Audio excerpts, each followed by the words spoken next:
Retrouvez Smart Money au cœur de Smart Future avec eToro, leader mondial des plateformes de trading social.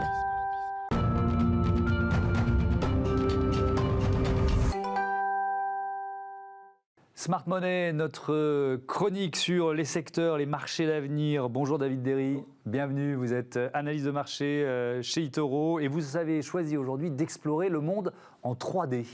Exactement, c'est un secteur qui grossit de plus en plus, l'impression 3D. Par exemple, d'après une étude publiée par Sculteo, la croissance de l'impression 3D, elle était de 52% en 2020 et elle représentait déjà 48% en 2019. Donc on voit aujourd'hui qu'il y a de plus en plus d'entreprises justement qui utilisent l'impression 3D depuis quelques années, mais on voit encore quand même que la majorité des entreprises l'utilisent dans un but de prototypage, donc pour fabriquer des prototypes. Donc aujourd'hui, c'est quand même une technologie qui est utilisée dans de plus en plus de domaines, l'impression 3D. Donc, par exemple, on peut penser à la santé, à l'automobile, à l'aérospatiale, à la défense, à l'architecture, etc. Et c'est un marché qui commence à grossir de plus en plus. Alors, c'est quoi la taille du marché de l'impression 3D, justement? Alors, la taille du marché, en 2019, le marché il était évalué à 11,5 milliards et il devrait grossir à peu près à un taux de croissance de 14% d'ici à 2027, donc 14% par an d'ici à 2027. Pour vous donner une ordre d'idée, en 2022, le marché il est estimé à peu près à atteindre 25,5 milliards de dollars, et en 2025, il devrait quadrupler de la taille actuelle pour atteindre 40,8 milliards de dollars. Donc, pour vous donner une ordre d'idée de combien de... Qu'est-ce que ça représente en machine, quoi, en imprimante, ouais, exactement. Donc c'est 1,42 million d'unités qui ont été vendues en 2018 et ça devrait augmenter à 8 millions d'unités d'ici à 2027. Alors qui sont les leaders de ce marché en croissance? Alors il existe plusieurs entreprises, majoritairement américaines, encore une fois.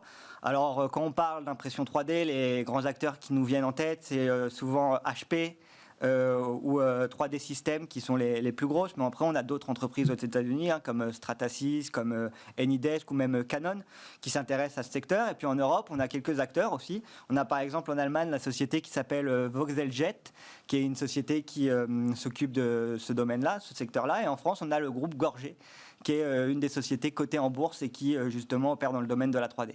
Alors on va parler de la réglementation et c'est peut-être particulièrement important parce que c'est un secteur d'activité en création, quoi, assez jeune, c'est ça?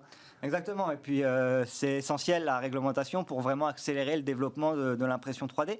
Il y a deux points qui sont vraiment importants. Le premier, c'est la consistance. Donc par consistance, qu'est-ce qu'on entend? En fait, on pense à produire des pièces avec justement un processus qui est reproductible. Donc chaque étape qui serait notée, et ça permettra en fait aux entreprises d'avoir un processus et un process à suivre, et donc à chaque fois de pouvoir suivre les étapes les unes après les autres, et donc améliorer à la fois la vitesse de production, mais aussi améliorer justement la consistance des produits, pour que les produits soient de haute qualité.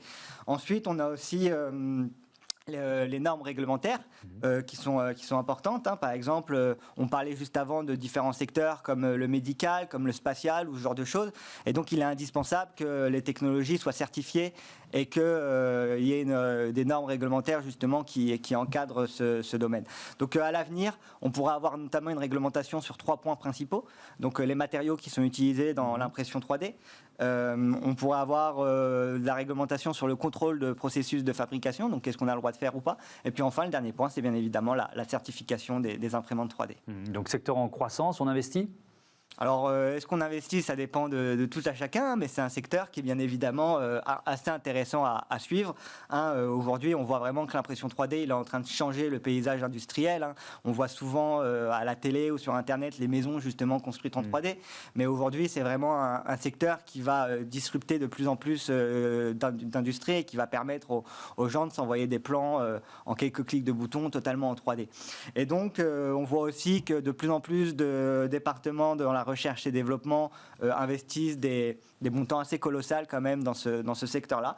Donc c'est un secteur assez intéressant et en tant qu'investisseur, il est intéressant de garder un œil sur le secteur de la 3D. Merci beaucoup, merci David Derry. Je rappelle que vous êtes analyste de marché chez eToro. Smart Connect tout de suite, les mutations du e-commerce.